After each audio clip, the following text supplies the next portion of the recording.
नमस्कार, welcome to let's crack UPSC से हिंदी में सुनील अवस्थी दिल्ली मुखर्जी से आप सबका the Hindu Indian express, the Hindu business line, Indian express live mint session में स्वागत करता हूं। एडिटोरियल डिस्कशन सेशन में आप सबका स्वागत करता हूं और एक जबरदस्त चर्चा अब हम लोग यहां से करने चल रहे हैं।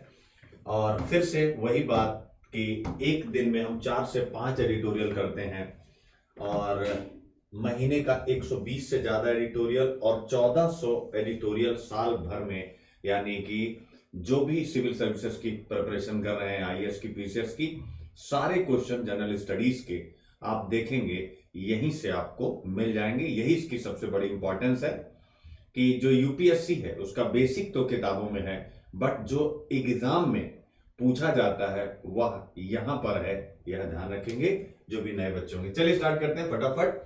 और इसके साथ साथ प्रति, यानी कि ये जो डेली 4 से 5 एडिटोरियल होता है, ध्यान रखिएगा, जो डेली 4 से 5 एडिटोरियल होता है, सभी लोगों को गुड इवनिंग। जो 4 से 5 एडिटोरियल होता है ये हम लोग क्या करते हैं, यानी संडे को इसमें से जो सबसे बेस्ट एडिटोरियल्स होते हैं उनको चूज करते हैं। तो हर संडे यानी 7 एडिटोरियल मैं कराता हूं अनअकैडमी के ऐप पे। ध्यान रखिएगा, अनअकैडमी के ऐप पे शाम को 6 बजे।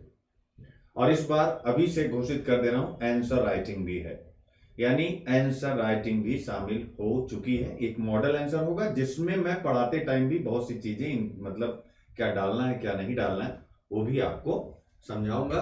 तो ध्यान रखिएगा, यानी आपको अब यह भी मिलेगा। तो 7 टॉपिक संडे, यानी 4 संडे 28 टॉपिक हो गए। और आप सोचिए कि पूरे एक साल में, एक महीने में 28 और एक साल में कितने टॉपिक हो गए जो आपको केवल संडे को ही मिल जा रहे हैं विद प्रीलिम्स क्वेश्चंस के साथ। आज के जो भी टॉपिक हैं एक बार उन पर एक सरसरी निगाह डाल लेते हैं। पहली चर्चा हम करने जा रहे हैं, बहुत अच्छी चर्चा है। Has India lost its demographic sweet spot, यानी डेमोग्राफिक स्वीट स्पॉट। इसका मतलब है कि जो भारत प्राउड फील करता था कि भारत में जनसांख्यिकीय लाभांश है, यानी हमारे यहां जो युवा आबादी है, कार्यशील आबादी है, जो आने वाले समय में वर्क फोर्स में शामिल होगी, उसकी एक बहुत बड़ी संख्या। तो यहां पर हम पढ़ने जा रहे हैं, क्या वो जो हम प्राउड फील करते थे, वो जो हमारे पास एक डिविडेंड था, क्या वो हम खो चुके हैं या खो रहे हैं? तो एक बहुत बढ़िया चर्चा करने जा रहे हैं इस विषय पर। इसके बाद दूसरा, हम कॉन्स्टिट्यूशनल एथिक्स पढ़ेंगे कोर्ट एंड कंपनसेशन के नाम पे, यानी इस टॉपिक के नाम पे।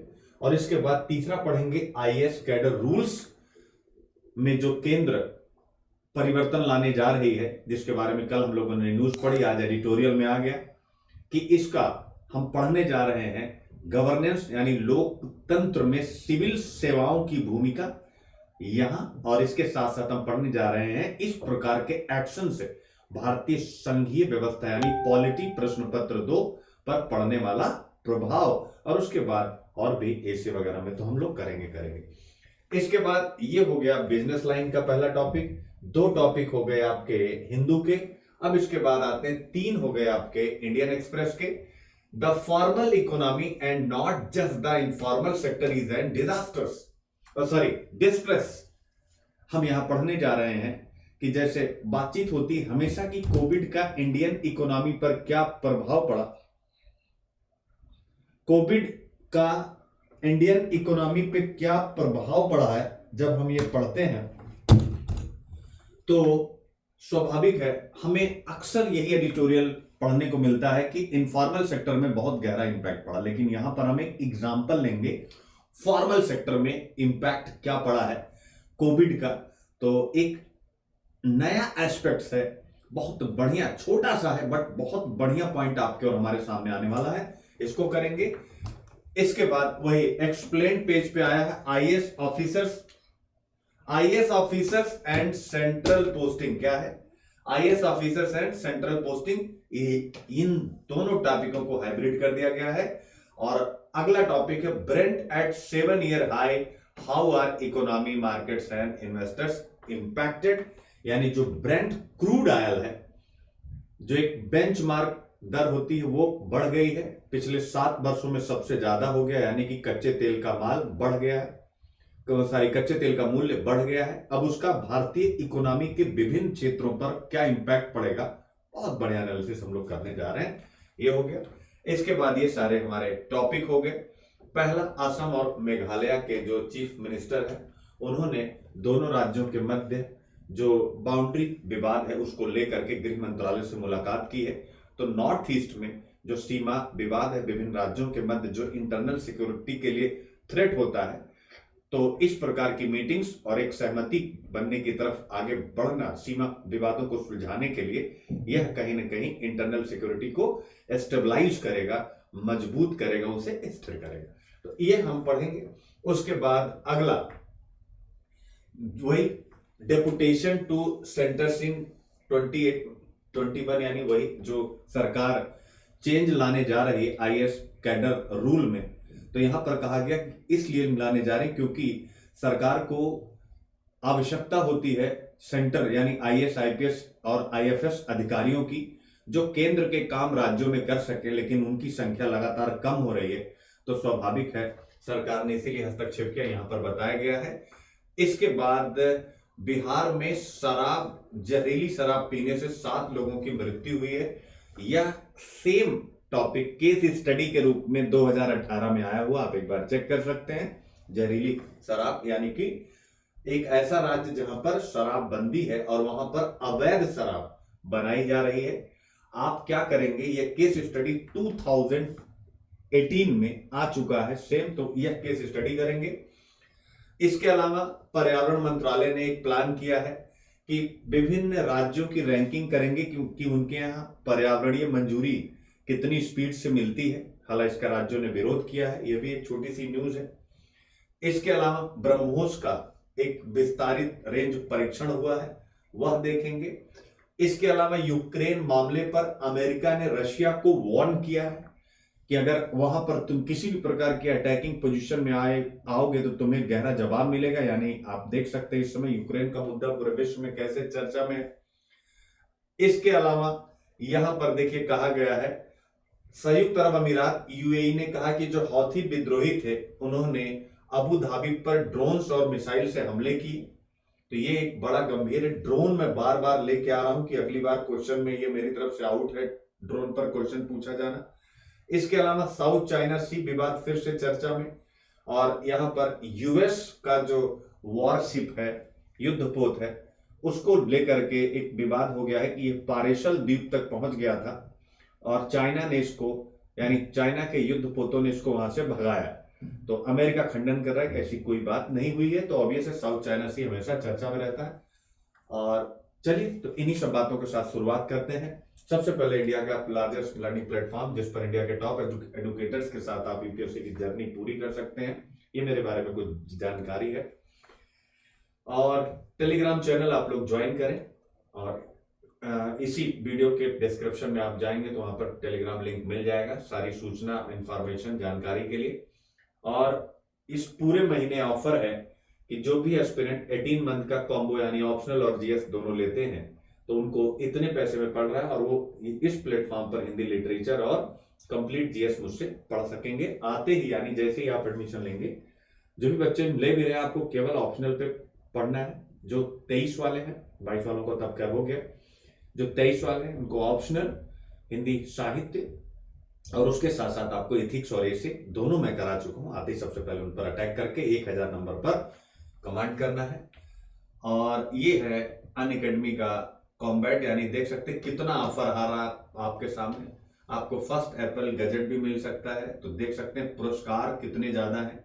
जरूर करिए, इसके लाइव कोड के साथ इनरोल करिए। इसके अलावा प्रत्येक थर्सडे को ये आप देख सकते हैं, यानी शाम को 4 बजे इकोनॉमिक्स की प्रैक्टिस होती है मेरे द्वारा, आप उसे करें। और भी एजुकेटर्स के हैं, आप उनके साथ भी कनेक्ट हो सकते हैं। अनअकैडमी का ऑप्शनल चैनल, और इसके साथ साथ आप देखें यहां पर लोन के बारे में, यानी वीडियो के डिस्क्रिप्शन में फॉर्म दिया गया, आप उसको फिल करके और लोन के द्वारा भी यूपीएससी की जर्नी अपनी यहां पर आप कर सकते हैं। और प्लस और आइकॉनिक 2 ऑप्शन होते हैं, जो भी आपको उचित लगे आप लें। उसके साथ साथ आप अगर ऑप्शनल लेना चाहते हैं तो यहाँ पर जुड़ सकते हैं with my code SK live, यानी हिंदी लिटरेचर ऑप्शनल आप यहाँ पर कर सकते हैं।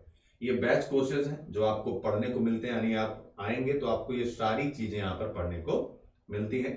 चलिए स्टार्ट करते हैं यहां से अपनी जर्नी। आज का पहला topic has India lost its demographic sweet spot? क्या भारत ने अपना जनसांख्यिकीय लाभांश खो दिया है? तो मैं टॉपिक में जाऊं उसके पहले आपसे चर्चा करना चाहता हूं। एक्चुअल में ये जो पूरी ये जो चर्चा हम करने जा रहे हैं, यहां पर दो एस्पेक्ट्स हैं, यानी आप समझिएगा भारत में जनसांख्यिकीय लाभांश और उसकी जीडीपी में भूमिका, इसको लेकर के दो एस्पेक्ट्स पर हम चर्चा करने जा रहे हैं। पहले एक प्रसिद्ध अर्थशास्त्री का जिक्र करते हुए, यानी जो वर्तमान में अच्छा काम कर रहे हैं इकोनॉमिक्स में, बहुत अच्छे रिसर्च वो करते हैं, उनका जिक्र करते हुए एडिटोरियल राइटर ने लिखा है। क्या लिखा है कि वो कह रहे हैं कि जो भारत के अर्थशास्त्री हैं, जो बड़ी उम्मीद में कहते हैं कि भारत की जीडीपी आने वाले समय में 8% या 10%, 12% ऐसे स्पीड के साथ बढ़ेगी और हम विश्व की सबसे बड़ी इकोनॉमी हो जाएंगे, तो ऐसे में उन्होंने कहा उनको सोचना चाहिए कि ऐसा संभव नहीं दिख रहा। क्यों? फिर उन्होंने अपने शोध का हवाला दिया, यानी कि कहा कि भारत में जनसांख्यिकीय लाभांश घट रहा है, और जिन देशों का जनसांख्यिकीय लाभांश घटता है तो उनकी जो जीडीपी की ग्रोथ रेट होती है वो कम होती है। फिर उन्होंने विकसित राष्ट्रों का एग्जाम्पल दिया कि विकसित राष्ट्रों में जीडीपी की ग्रोथ इसीलिए कम हो जाती है एक समय के बाद, क्योंकि उनके यहां पर पॉपुलेशन डिविडेंड कम हो जाता है। तो ये इन्होंने डेटा दिया। उसके बाद कई और पॉइंट उन्होंने डिस्कस किए कि क्यों भारत की जीडीपी की ग्रोथ के सामने कई और संकट है। 2-3 पॉइंट और है, उसको भी हम करेंगे, ध्यान रखेंगे, लेकिन मेन फोकस होगा पॉपुलेशन डिविडेंड पर। तो इन्हीं के काउंटर में एडिटोरियल राइटर ने कहा कि ये ठीक है, ये जो बात कह रहे हैं इनकी बात से हम इनकार नहीं कर सकते हैं कि भारत में जो स्वीट स्पॉट था डेमोग्राफी का वो कम हो रहा है, यानी जनसांख्यिकीय लाभांश कम हो रहा है, हम मान सकते हैं। इसको पुष्ट करने के लिए उन्होंने एक डेटा भी दिया कि नेशनल फैमिली हेल्थ सर्वे का, अगर हम 5th राउंड का जो रिसेंट डेटा आया उसको देखेंगे तो उसमें भी आता है कि हमने जनसंख्या को अच्छा खासा नियंत्रित कर लिया, यानी हम 2.0 प्रतिस्थापन, जो 2.1 होना चाहिए उससे हम और बेहतर कर गए 2.0 पर। तो उन्होंने कहा ये ठीक है, लेकिन फिर उन्होंने एक अटैक ये किया है कि शायद जो लोग भी ये कहते हैं हिंदुस्तान में कि जनसांख्यिकीय लाभांश कम हो जाएगा, वो शायद भारत की यूनिकनेस को नहीं जानते। यूनिकनेस का मतलब कि भारत की आबादी बहुत ज्यादा है और ऐसे में भारत का जनसांख्यिकीय लाभांश गिरते गिरते भी एक लंबा समय लगेगा। तो ऐसे में भारत को यह बिल्कुल चिंता नहीं करनी चाहिए कि भारत का जनसांख्यिकीय लाभांश कमजोर हो रहा है।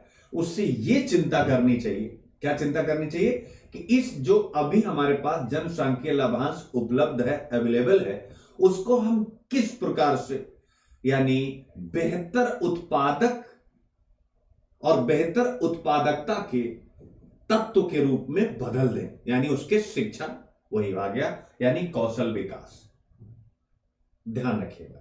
तो ये बहुत अच्छी चर्चा है। बीच में श्री रंगराजन जो पूर्व गवर्नर रहे हैं आरबीआई के, उनका भी जो है एक शोध है, तो बहुत अच्छी चर्चा है। यही 2 पॉइंट आपको बताना चाहता था, यानी एक व्यक्ति कहेगा कि यह खतरे में है, दूसरा कहेगा यस आपकी बात सही है, डेटा तो कह रहे हैं, बट भारत की यूनिकनेस है कि आबादी इतनी बड़ी है कि यह विकसित राष्ट्रों की तरह का इंपैक्ट यहां पर नहीं होगा, बशर्ते सरकार क्या करे, कौशल, एजुकेशन, हेल्थ, इन सब पर बेहतर फोकस कर दे। तो क्यों पढ़ने जा रहे हैं topic? IQIP, GS1 society, GS2 social justice, GS3 economic topic है द हिंदू बिजनेस लाइन। और आप देखिए कि द हिंदू बिजनेस लाइन अखबार जो कि ऑफलाइन नहीं आता है, केवल ऑनलाइन आता है, और 2 ही संस्करण आते हैं, बेंगलुरु और चेन्नई, इसके अलावा इसका कोई संस्करण नहीं आता दिल्ली या जो भी होता। तो ये अखबार कितना इंपॉर्टेंट होता है आप देखिए, आप देखिएगा अभी इसमें यही नहीं, इंटरनल सिक्योरिटी वगैरह के भी टॉपिक आएंगे। तो यही है यूपीएससी मुद्दा जो हम लोग पढ़ने जा रहे हैं। लेखक यानी क्या कह रहे हैं, भारत ने अपना जनसांख्यिकीय लाभांश स्थान खो दिया। तो यही कहा गया एडिटोरियल राइटर की तरफ से, यूपीएससी मुद्दा में मैंने लगाया कि विकसित दुनिया में जो जीडीपी की ग्रोथ है, आप अक्सर पढ़ते होंगे ना कि भारत ने 8% की ग्रोथ दर्ज करी, पहले की बात, अभी मान लीजिए 6% करी, 5%, 7%, तो हम क्या पढ़ते हैं, अमेरिका ने 2 पॉइंट इतने की ग्रोथ रेट करी, जर्मनी ने 3 पॉइंट इतने की ग्रोथ रेट करी। ये वो बात कर रहे हैं, यानी हम ज्यादा कर रहे हैं, वो कम कर रहे हैं। तो यहां पर यही कहा गया कि विकसित राष्ट्रों में, यानी ये कहा गया है कि जो आर्थिक विकास में गिरावट आई है वो क्यों आई, क्योंकि उन्होंने अपना पॉपुलेशन डिविडेंड का जो एक स्थिति होती है उसको उन्होंने खो दिया है। अब दूसरी तरफ ये आया है कि अगर भारत में ऐसा हो गया तो भारत को इसी तरह के भाग्य से बचने के लिए अब कार्रवाई करने की जरूरत है। ध्यान से समझिएगा, यानी यहां पर एडिटोरियल राइटर कह रहे हैं कि चलो विकसित राष्ट्रों में यह है तो हमारे यहां ना हो, इसके लिए हमें एक्शन करना होगा। सिंपल यार, एक्शन में कुछ नहीं, केवल और केवल skill development, skill development, skill development. कल भी हम लोगों ने स्किल पे किया था, आज भी हम लोगों ने स्किल पे किया। तो ऑब्वियस है जनसंख्या और स्किल पर बातचीत है। तो सोसाइटी GS1 जनसंख्या एवं संबद्ध मुद्दे। तो हम जो भी पढ़ने जा रहे हैं इसको हमें दिमाग में रखना है कि सोसाइटी में भी अगर कोई पूछता है प्रश्न, ठीक है ना, कि जनसंख्या निर्धनता का कारण है या निर्धनता जनसंख्या वृद्धि का कारण है या जनसंख्या वृद्धि निर्धनता का कारण है, तो ऑब्वियस है हमें ध्यान रखना होगा, एक पॉइंट इनके बीच का लिखना होगा। ये तो ठीक है, जनसंख्या वृद्धि निर्धनता का एक कारक है और निर्धनता भी जनसंख्या वृद्धि का कारक है। क्यों? क्योंकि अगर निर्धन रहेंगे तो दो कॉन्सेप्ट आता है, पहला कि परिवार नियोजन के साधनों के बारे में उतने अवेयर नहीं होंगे, दूसरा निर्धन होंगे तो परिवार नियोजन के साधनों को क्या कर पाएंगे, यानी उसका यूज भी नहीं कर पाएंगे, उसके कंज्यूमर भी नहीं बन पाएंगे। ठीक है, तो दो पॉइंट आपके सामने। तो बट इसका एक बीच का रास्ता होगा, इसके बीच का भी एक रास्ता होगा, ये आप ध्यान रखिएगा। और बीच का रास्ता क्या है? बीच का रास्ता ये जो हम पढ़ने जा रहे हैं, यानी जब आप समाधान लिखेंगे कि समाधान क्या हो कि हमारी जो जनसंख्या है वो निर्धनता का कारण ना बने, तो उसके लिए हमें जनसंख्या को क्या करना पड़ेगा, स्किल्ड करना पड़ेगा। जनसांख्यिकीय लाभांश है उसको हमें बेहतर पोषण, स्वास्थ्य, शिक्षा और कौशल के साथ जोड़ते हुए बेहतर आउटकम के लिए तैयार करना पड़ेगा। तो जनसंख्या एवं संबद्ध मुद्दों में कोई भी प्रश्न आएगा, आप इस एनालिसिस को जरूर वहां लेकर के जाइएगा। अब हम आगे हैं, अगला देखिए, अब आ गया GS2 सोशल जस्टिस। अब देखिए, शिक्षा और मानव संसाधन आपके सामने है। शिक्षा और मानव संसाधन यानी कि हमें मानव को मानव संसाधन के रूप में कन्वर्ट करना। मानव कौन है? भारत की जो कार्यशील आबादी है। संसाधन यानी जब हम उसे बेहतर कौशल के साथ जोड़ करके उत्पादन में भागीदार बना देंगे, ना कि उत्पादन की गतिविधियों पर निर्भर। ये आप यहां से करेंगे। फिर इसके बाद GS3 इकोनॉमिक्स, तो भारतीय अर्थव्यवस्था में संसाधनों को जुटाना। ऑब्वियस है, मानव संसाधन, संसाधन हमेशा दो होंगे, क्या क्या, यानी फिजिकल और ह्यूमन। तो ह्यूमन रिसोर्स के बगैर फिजिकल रिसोर्स भी बेहतर काम नहीं कर पाएंगे, ध्यान रखिएगा। और फिर GS3 समावेशी विकास और इससे उत्पन्न विषय, यह भी आपको ध्यान में रखना है कि समावेशी विकास अगर आप लाना चाहते हैं तो आपको पॉपुलेशन डिविडेंड को क्या करना पड़ेगा, कन्वर्ट करना पड़ेगा बेहतर मानव संसाधन में, और वह तभी हो पाएगा जब आप उसको बेहतर स्किल देंगे। इसी विषय पर यह टॉपिक समाप्त होगा।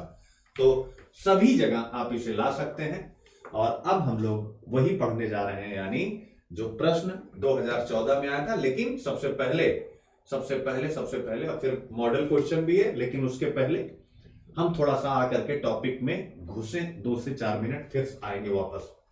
यानी क्या भारत अपना जनसांख्यिकीय लाभांश खो रहा? बिजनेस लाइन और acclaimed author and investor Ruchir Sharma, इन्हीं के एक स्टेटमेंट को कोड करते हुए अपनी बात कही गई। तो यहां ये नहीं लिखना होता कि हमें इनका नाम लिखना एग्जाम में या कुछ, बस हम एक चर्चा कर रहे हैं। ध्यान रखिएगा, एक चर्चा कर रहे हैं। और चर्चा क्यों? क्योंकि यूपीएससी मुझसे क्वेश्चन पूछ रहा है, ठीक है ना। तो क्या भारत अपना जनसांख्यिकीय लाभांश खो रहा है? तो यहां पर एडिटोरियल राइटर जो हैं, इन्हीं इन्वेस्टर हैं मिस्टर रुचिर शर्मा, और बड़े प्रसिद्ध लेखक भी है। इन्होंने एक रिसर्च किया है, इनके रिसर्च का जिक्र इन्होंने कहां किया, यानी मिस्टर रुचिर शर्मा ने, उन्होंने कहां किया? अभी इसी सप्ताह की शुरुआत में, यानी जो सप्ताह अभी चल रहा है, आज शुक्रवार है, 40वें पालकी वाला मेमोरियल लेक्चर, यानी कि 40वां पालकी वाला मेमोरियल लेक्चर, यानी विद्वत लोग जहां इकट्ठा हो रहे हैं, में भारतीय अर्थशास्त्रियों से इन्होंने कहा कि आप अपना पूर्वाग्रह छोड़िए और ये जो आप 8 और 9% की जीडीपी ग्रोथ रेट के बारे में बातचीत कर रहे हैं, ठीक है ना, क्या है?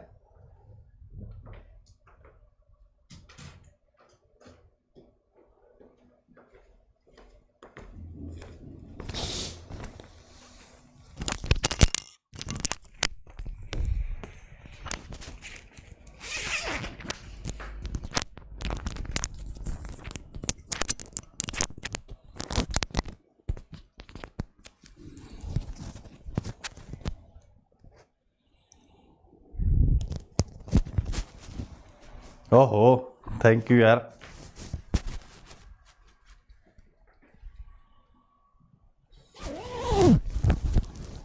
मैं तो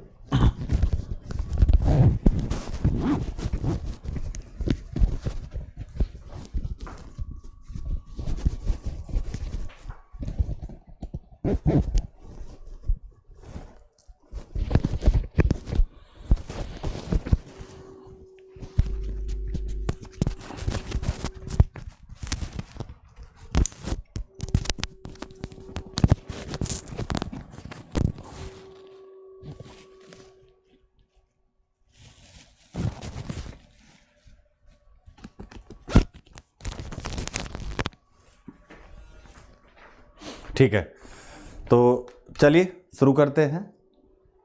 आवाज आप लोगों को शायद धीमे आ रही थी, ठीक है। तो यहां क्या हुआ कि यानी एक लेक्चर चल रहा था जिसमें इंडिया के प्रसिद्ध अर्थशास्त्री सभी लोग बैठे थे और उसमें इन्होंने कहा कि क्या कहा, जरा समझिएगा, बहुत अच्छा टॉपिक है, थोड़ा डीप है, समझना है। इन्होंने कहा मिस्टर रुचिर शर्मा ने कहा भारतीय अर्थशास्त्रियों से कि आप 8 और 9% की जो जीडीपी वृद्धि के बारे में बात करते हैं वो बात करना बंद कर दीजिए क्योंकि उसे हासिल करना मुश्किल है। अब बहुत अच्छा पॉइंट यहां पर है, अब इनके स्टेटमेंट को हम छोड़ देते। अब आपके सामने एक मैं प्रश्न रखता हूं, अब प्रश्न आप लिख लीजिए, क्या वर्तमान कोविड के दौर में भारत 8 से 9% जीडीपी ग्रोथ रेट को अर्जित कर सकता है? अब आप इस टॉपिक को लिख लीजिएगा, छोड़िए इनको। क्या वर्तमान कोविड कालीन परिस्थिति में भारतीय अर्थव्यवस्था 8 से 9% की समृद्धि दर अर्जित कर सकती है? तो अब इसका एक पक्ष होगा नहीं, एक पक्ष होगा हां। तो ये मिस्टर रुचिर शर्मा वाला है कि नहीं, और नहीं तो क्यों? हम बहुत बढ़िया क्वेश्चन पढ़ने जा रहे हैं, छोड़ दीजिएगा अब टॉपिक में इनकी बात। यानी अब मैंने आपको टॉपिक नया लिखवा दिया कि क्या भारतीय अर्थव्यवस्था 8 से 9% की जीडीपी ग्रोथ रेट प्राप्त कर सकती है? हां तो क्यों, नहीं तो क्यों, हम यह पढ़ने जा रहे हैं। तो अब हम इनके अप्रोच से पढ़ने जा रहे हैं कि नहीं प्राप्त कर सकती। क्यों नहीं प्राप्त कर सकती है? तो वो कह रहे हैं पहला, जनसांख्यिकीय लाभांश में गिरावट हो गई है। सेकंड कह रहे हैं कि जो भारतीय जीडीपी है उसमें ऋण का जो अनुपात है वो बढ़ गया है। इसके अलावा उत्पादकता में गिरावट आ रही है। चौथा उन्होंने कहा डी ग्लोबलाइजेशन हो रहा है। कल ही मैंने पढ़ा है, देखिए डी ग्लोबलाइजेशन चर्चा में है और कल मैंने शानदार ढंग से करा दिया। डी ग्लोबलाइजेशन यानी ग्लोबलाइजेशन की विपरीत स्थिति, आप देख सकते हैं डी ग्लोबलाइजेशन। तो ये 4 रीजन वह दे रहे हैं जिसके कारण से वह कह रहे हैं कि 8 और 9% की जीडीपी वृद्धि नहीं प्राप्त हो पाएगी। तो आपको मैंने प्रश्न लिखवाया कि क्या कोविड के समय पर भारत जीडीपी की 8 से 9% की जीडीपी ग्रोथ रेट प्राप्त कर सकता है? आप लिखेंगे इनके वाले पॉइंट से नहीं, उसके पीछे रीजन, ये 4 रीजन, फिर आगे हम कैसे प्राप्त कर सकते हैं वो भी लिखेंगे। अभी केवल एक पार्ट हम पढ़ने जा रहे हैं। अब उन्होंने कहा जनसांख्यिकीय लाभांश में गिरावट, यानी कितना बढ़िया प्रश्न है, जरा समझिएगा। मतलब ये मुद्दा कि जनसांख्यिकीय लाभांश में गिरावट को एक बहुत बड़ा कारण माना जा रहा है जीडीपी की ग्रोथ के ऊपर ना उठने में। तो इसका मतलब है, फटाफट आइए देखें कि गिरावट का क्या रेफरेंस है, फिर चलेंगे क्वेश्चन पर। देश की कामकाजी उम्र की जनसंख्या वृद्धि दर जो 2010 तक 2% से ज्यादा थी, काम करने वाली आबादी, अब वह 1.5% रह गई है, याद रखिएगा। यानी जो जनसंख्या वृद्धि दर 2% थी वो 1.5 पे आ गई है, याद रखिएगा। और मिस्टर रुचिर शर्मा का जिक्र किया, उन्होंने अपने रिसर्च का हवाला देते हुए कहा कि 6% या उससे ज्यादा की ग्रोथ रेट उसी देश को मिलती है, याद रखिएगा, जहां पर कामकाजी उम्र की जनसंख्या वृद्धि 2% से ज्यादा। इसको मैं जरा समझाना चाहता हूं। इन्होंने जो कहा कि 6 से 8% की ग्रोथ रेट हम अचीव नहीं कर सकते, उसके पीछे उन्होंने 4 रीजन बताए, जिनमें से एक हम जनसांख्यिकीय लाभांश पर चर्चा कर रहे हैं। ये कह रहे हैं कि ये मैं नहीं कह रहा हूं, इन्होंने रिसर्च किया और उस रिसर्च के अनुसार इन्होंने जितने भी देश 6% से 6% से प्लस जीडीपी की ग्रोथ रेट प्राप्त कर रहे हैं उनका अध्ययन किया, तो वहां यह पता चला कि जनसांख्यिकीय जो लाभांश है, जनसांख्यिकीय लाभांश वह 2% से ज्यादा है। यानी उसकी जो वृद्धि दर है, जनसंख्या वृद्धि दर, वो कितनी है? 2% से ज्यादा है। तो यहां पर अब आप देख सकते हैं, और इंडिया कितना हो गया? अब 2 से 1.5% हो गया है।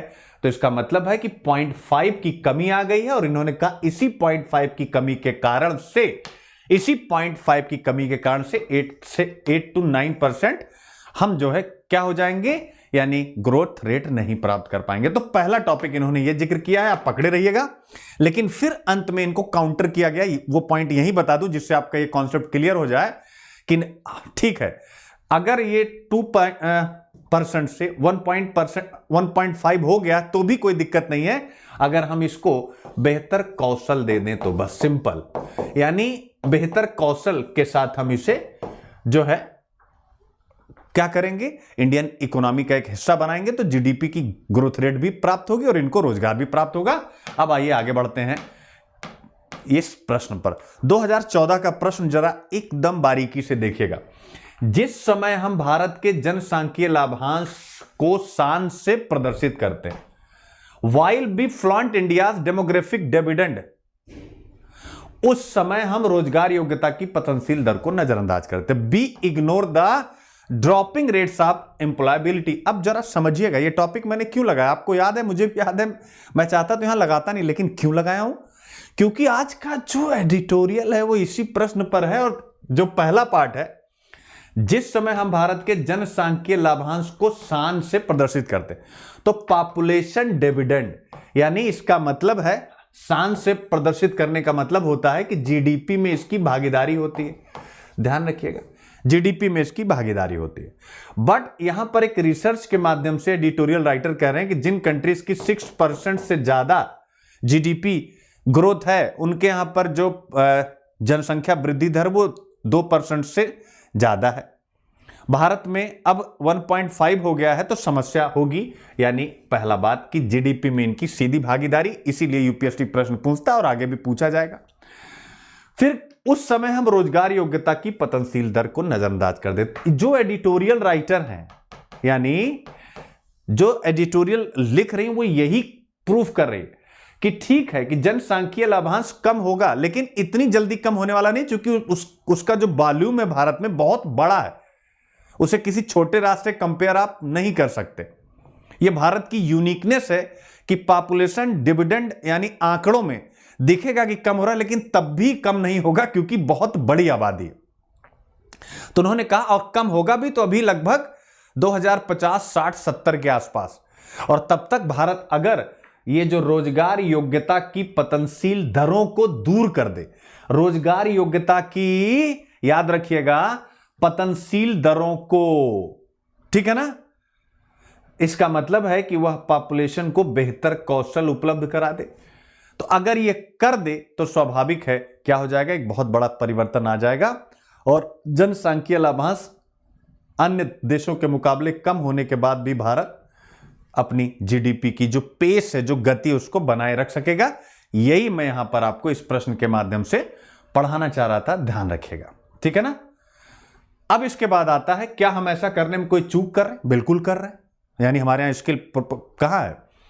अब आता है, भारत को जिन जॉबों की बेसब्री से दरकार है, वो जॉब कहां से आएंगे। अब मस्त टॉपिक।